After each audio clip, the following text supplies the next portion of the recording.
النهارده استلمت مفتاح شقتي في الاسكان الاجتماعي. تعالوا معايا نشوف على الطبيعه الشقه بتتسلم ازاي. بسم الله توكلنا على الله. الحمد لله استلمت الشقة النهاردة. أنا مستني الراجل بتاع الحديد دلوقتي إن شاء الله هيجي يركب لي الحديد.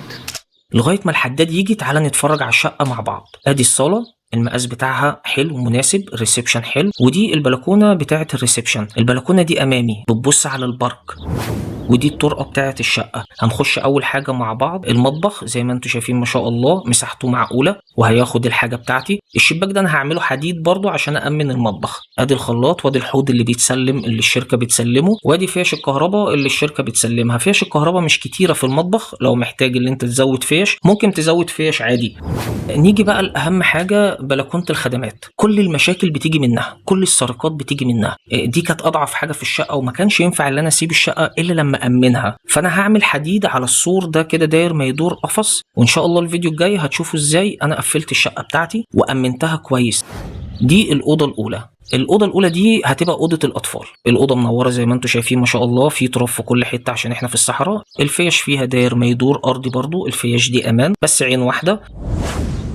الأوضة التانية دي برضو هتبقى بتاعة الأطفال إن شاء الله. الأوضة منورة ما شاء الله زي ما انتم شايفين. النقاشة حلوة مش وحشة، طبعا هي مش أحسن حاجة بس مش أسوأ حاجة. السيراميك هنا ما كانش برضو أحسن حاجة، كان في فراغات ما بين الوزرة اللي في الأرض دي وما بين السيراميك، وكانت بتسمح بنزول المية للسيراميك من تحت. حليتها في فيديو برضو بإذن الله، اتفرجوا عليه واعرفوا أنا عملت إيه في السيراميك علشان المية ما تتسربش تحتيه.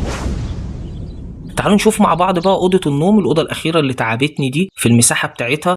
الدولاب لما جيت أدخله عمل لي أزمة، بس حليتها النجار حلها لي، وده هنشوفه مع بعض في فيديو تاني إن شاء الله. تابعني عشان تتفرج على الفيديو ده وتعرف أنا عملت إيه ووسعت الأوضة دي إزاي.